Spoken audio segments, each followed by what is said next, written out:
Chapter 3. Knowledge of Krishna's Energies. It may be noted at this point that the 9th chapter of Bhagavad Gita is especially meant for those who have already accepted Sri Krishna as the Supreme Personality of Godhead. In other words, it is meant for his devotees. If one does not accept Sri Krishna as the Supreme, this 9th chapter will appear as something different from what it actually is. As stated in the beginning, the subject matter of the 9th chapter is the most confidential material in the entire Bhagavad Gita. If one doesn't accept Krishna as the Supreme, he will think the chapter to be a mere exaggeration. This is especially the case with the verses dealing with Krishna's relationship with his creation. Maya tatam idam sarvam jagad avyakta murtina matstani sarva bhutani na chaham teshva avashtita. By me, in my unmanifested form, this entire universe is pervaded. All beings are in me, but I am not in them. Bhagavad Gita 9th chapter, verse 4. The world which we see is also Krishna's energy, his Maya. Here, Maya means by me, as if one says, this work has been done by me. This by me does not mean that he has done his work and has finished or retired. If I start a large factory and I say, this factory was started by me, in no case should it be concluded that I am lost or in any way not present. Although a manufacturer may refer to his products as being manufactured by me, it does not mean that he personally created or constructed his product, but that the product was produced by his energy. Similarly, if Krishna says, whatever you see in the world was created by me, we are not to suppose that he is no longer existing.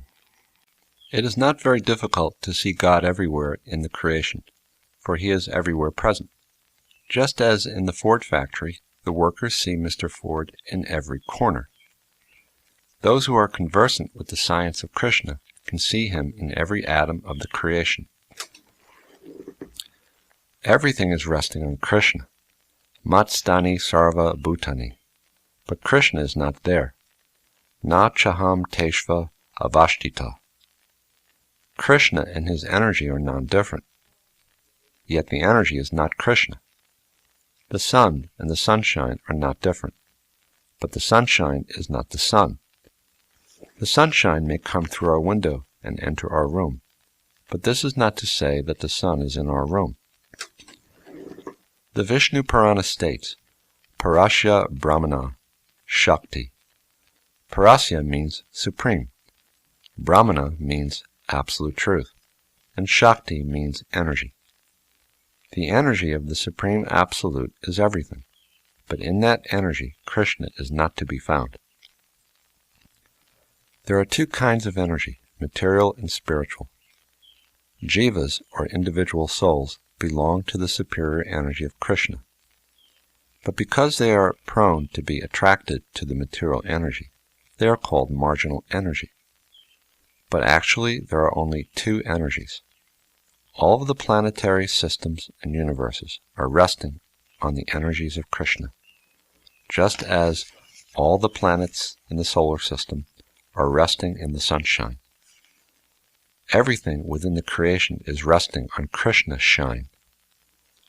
All of these potencies of the Lord give pleasure to a devotee, but one who is envious of Krishna rejects them. When one is a non-devotee, the statements of Krishna seem to be so much bluff. But when one is a devotee, he thinks, oh, my Lord is so powerful, and he becomes filled with love and adoration.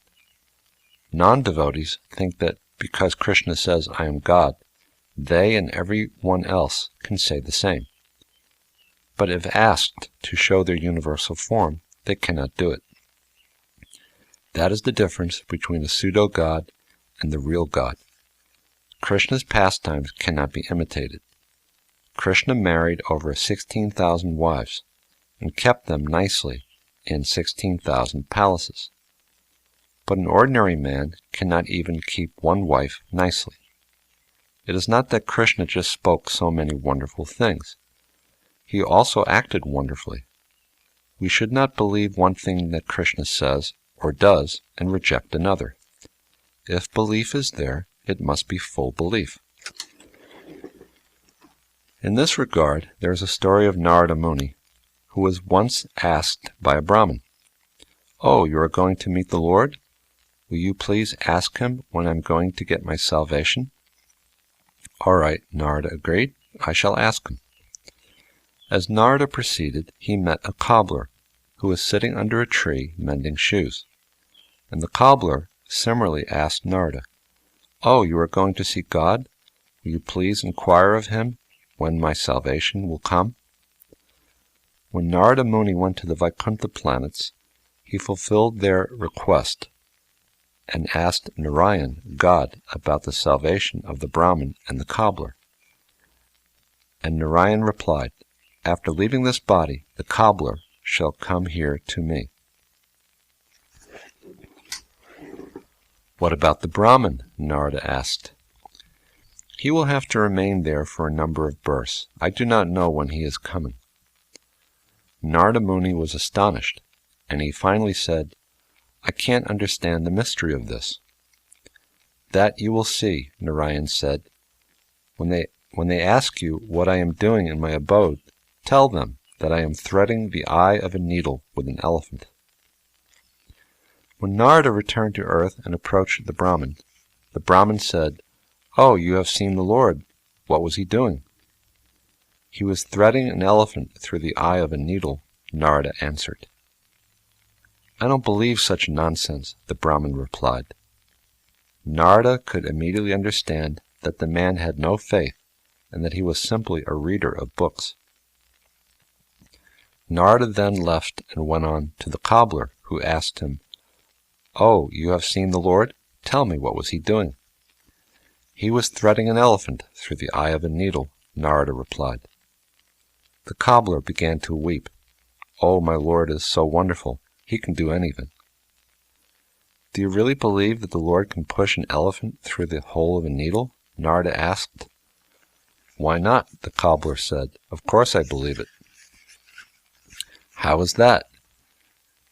"You can see that I am sitting under this banyan tree," the cobbler answered, "and you can see that so many fruits are falling daily. And in each seed there is a banyan tree like this one. If within a small seed there can be such a big tree like this, is it difficult to accept that the Lord is pushing an elephant through the eye of a needle? So this is called faith. It is not a question of blindly disbelieving. There is a reason behind the belief. If Krishna can put a large tree within so many little seeds, is it so astounding that he is keeping all the planetary systems floating in space through his energy? Although scientists may think that the planets are being held in space simply by nature alone, behind nature there is the Supreme Lord. Nature is acting under his guidance, as Sri Krishna states, Mayad yakshena prakriti suyate sa characharam hetu na nena konteya jagad viparivartate. This material nature is working under my direction, O son of Kunti, and is producing all moving and unmoving beings. By its rule, this manifestation is being created and annihilated again and again. Bhagavad Gita, 9th chapter, verse 10. Mayad yakshena means under my supervision. Material nature cannot act so wonderfully unless the Lord's hand is behind it. We cannot give any example of material things automatically working. Matter is inert, and without the spiritual touch, there is no possibility of its acting. Matter cannot act independently or automatically. Machines may be very wonderfully constructed, but unless a man touches that machine, it cannot work. And what is that man? He is a spiritual spark. Without spiritual touch, nothing can move. Therefore, everything is resting on Krishna's impersonal energy. Krishna's energy is impersonal, but he is a person. We often hear of persons performing wonderful actions, yet despite their energetic accomplishments, they still remain persons. If this is possible for human beings, why isn't it possible for the Supreme Lord? We are all persons, but we are all dependent upon Krishna, the Supreme Person. We have often seen pictures of Atlas, a stout man bearing a large planet on his shoulders and struggling very hard to hold it up. We may think that because Krishna is maintaining the universe, he is struggling under its burden like Atlas, but this is not the case. Na cha matstani bhutani pasha me yogam aishvaram bhuta brin nacha bhutasto mamatma bhuta bhavana. And yet, everything that is created does not rest in me. Behold my mystic opulence. Although I am the maintainer of all living entities, and although I am everywhere, still myself is the very source of creation. Bhagavad Gita, 9th chapter, verse 5. Although all beings in the universe are resting in Krishna's energy, still they are not in him. Krishna is maintaining all living entities, and his energy is all-pervading. Yet, he is elsewhere. This is Krishna's inconceivable mystic power. He is everywhere, yet he is aloof from everything. We can perceive his energy, but we cannot see him, because he cannot be seen with material eyes. However, when we develop our spiritual qualities, we sanctify our senses, so that even within this energy we can see him. Electricity, for instance, is everywhere, and an electrician is capable of utilizing it. Similarly, the energy of the Supreme Lord is everywhere, and when we become transcendentally situated, we can see God eye to eye everywhere. That spiritualization of the senses is possible through devotional service and love of God. The Lord is all-pervading all over the universe, and is within the soul, the heart, water, air, everywhere. Thus, if we make an image of God in anything, clay, stone, wood, or whatever, it should not be considered to be just a doll. That is also God. If we have sufficient devotion, the image will also speak to us. God is everywhere and personally. Maya tatam idam sarvam. But if we make his personal form from anything, or if we create an image of God within ourselves, he will be present personally for us. In the Shastras, there are 8 kinds of images recommended, and any kind of image can be worshipped because God is everywhere. One may protest and ask, why should God be worshipped in images and not in his original spiritual form? The answer is that we cannot see God immediately in his spiritual form. With our material eyes, we can only see stone, earth, wood, something tangible. Therefore, Krishna comes as Archa Vigraha, a form conveniently presented by the Supreme Lord in order for us to see him. The result is that if we concentrate upon the image and make offerings with love and devotion, Krishna will respond through the image. There are many instances of this happening. In India, there is one temple called Shakshi Gopal. Krishna is often called Gopal. The Gopal Murti, or statue, was at one time located in a temple in Vrindavan. Once, 2 Brahmins, one old and one young, went to visit Vrindavan on a pilgrimage. It was a long trip, and in those days there were no railways, so travelers underwent many hardships. The old man was much obliged to the youth for helping him on the journey, and upon arriving in Vrindavan, he said to him, "My dear boy, you have rendered me so much service, and I am much obliged to you. I would like very much to return that service and give you some reward." "My dear sir," the youth said, "you are an old man, just like my father. It is my duty to serve you. I don't require any reward." "No, I am obliged to you, and I must reward you." The old man insisted. He then promised to give the young man his young daughter in marriage. The old man was a very rich man, and the youth, although a learned Brahmin, was very poor. Considering this, the youth said, "Don't promise this, for your family will never agree. I am such a poor man, and you are aristocratic, so this marriage will not take place. Don't promise this way before the deity." The conversation was taking place in the temple before the deity of Gopal, Krsna, and the young man was anxious not to offend the deity. However, despite the youth's pleas, the old man insisted on the marriage. After staying in Vrindavan for some time, they finally returned home, and the old man informed his eldest son that his young sister was to be married to the poor Brahmin youth. The eldest son became very angry. "Oh, how have you selected that pauper as husband for my sister? This cannot be." The old man's wife also came to him and said, "If you marry our daughter to that boy, I shall commit suicide." The old man was thus perplexed. After some time, the Brahmin youth became very anxious. "He has promised to marry his daughter to me, and he made that promise before the deity. Now he is not coming to fulfill it." He then went to see the old man to remind him of his promise.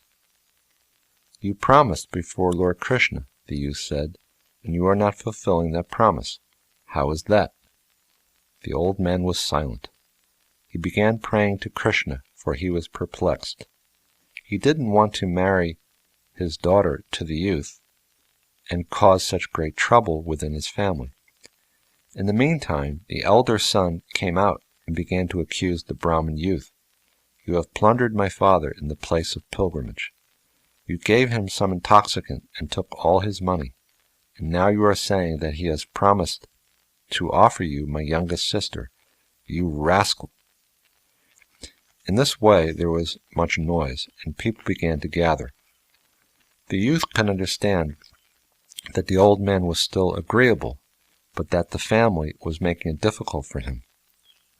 People began to gather about because of the noise which the elder son was raising, and the Brahmin youth began to exclaim to them that the old man made this promise before the deities, but that he could not fulfill it because the family was objecting. The eldest son, who was an atheist, suddenly interrupted the youth and said, "You say that the Lord was witnessing. Well, if he comes and bears witness to this promise of my father's, you can have my sister in marriage." The youth replied, "Yes, I shall ask Krsna to come as a witness." He was confident that God would come. An agreement was then made before everyone that the girl would be given in marriage if Krsna came from Vrindavan as a witness to the old man's promise. The Brahmin youth returned to Vrindavan and began to pray to Gopal Krsna. "Dear Lord, you must come with me." He was such a staunch devotee that he spoke to Krsna just as one would speak to a friend. He was not thinking that the Gopal was a mere statue or image, but he considered him to be God himself. Suddenly the deity spoke to him. "How do you think that I can go with you? I am a statue. I can't go anywhere."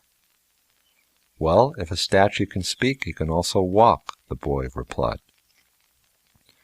"All right then," the deity said finally, "I shall go with you, but on one condition. In no case shall you look back to see me. I will follow you, and you will know that I am following by the jingle of my leg bangles." The youth agreed, and in this way they left Vrindavan to go to the other town. When the trip was nearly over, just as they were about to enter his home village, the youth could no longer hear the sound of the bangles, and he began to fear, "Oh, where is Krsna?" Unable to contain himself any longer, he looked back. He saw the statue standing still. Because he looked back, it would go no further. He immediately ran into the town and told the people to come out and see Krsna, who had come as a witness. Everyone was astounded that such a large statue had come from such a distance, and they built a temple on the spot in honoring of the deity. And today, people are still worshipping Shakshi Gopal, the Lord, as a witness. We should therefore conclude that because God is everywhere, He is also in His statue, in the image made of Him. If Krishna is everywhere, as even the impersonalists admit, then why isn't He in His image? Whether an image or statue speaks to us is not dependent on the degree of our devotion. But if we choose to see the image merely as a piece of wood or stone, Krishna will always remain wood or stone for us. Krishna is everywhere, but as we advance in spiritual consciousness, we can begin to see Him as He is. If we put a letter into a mailbox, it will go to its destination, because the mailbox is authorized. Similarly, if we worship an authorized image of God, our faith will have some effect. If we are prepared to follow the various rules and regulations, that is to say, if we become qualified, it is possible to see God anywhere and everywhere. When a devotee is present, Krishna, by his omnipresent energies, will manifest himself anywhere and everywhere. But when his devotee is not there, he will not do this. There are many instances of this. Prahlad Maharaj saw Krishna in a pillar. There are many other examples. Krishna is there. All that is required is our qualification to see Him. Krishna Himself gives an example of His omnipresence in this way. Yata kasha sthito nityam vayu sarvatra go mahan tata sarvani bhutani matstaniti upadaraya. As the mighty wind blowing everywhere always rests in ethereal space, know that in the same manner all beings rest in me. Bhagavad Gita, 9th chapter, verse 6. Everyone knows that the wind blows within space, and on earth it is blowing everywhere. There is no place where there is no air or wind. If we wish to drive out air, we have to create a vacuum artificially by some machine. Just as the air is blowing everywhere in space, so everything is existing within Krishna. If this is the case, when the material creation is dissolved, where does it go? Sarva bhutani konteya prakritim yanti mamikam kalpa shaye punas tani kalpado vishrijamyaham. O son of Kunti, at the end of the millennium, every material manifestation enters into my nature, and at the beginning of another millennium, by my potency, I again create. Bhagavad Gita, 9th chapter, verse 7. Krishna sets his nature, Prakriti, into motion, as one may wind up a clock, and when nature unwinds, it is absorbed into the Lord. The spiritual creation, however, is not like this, for it is permanent. In the material creation, everything is temporary, just as our bodies are developing due to the spiritual spark that is within. The whole creation is coming into being, developing, and passing out of being due to the Spirit of the Lord which is within it. Just as our spirit is present within the body, the Lord is present within the universe as Paramatma. Due to the presence of Kshirodakshai Vishnu, the material creation exists. Just as due to our presence, our bodies are existing.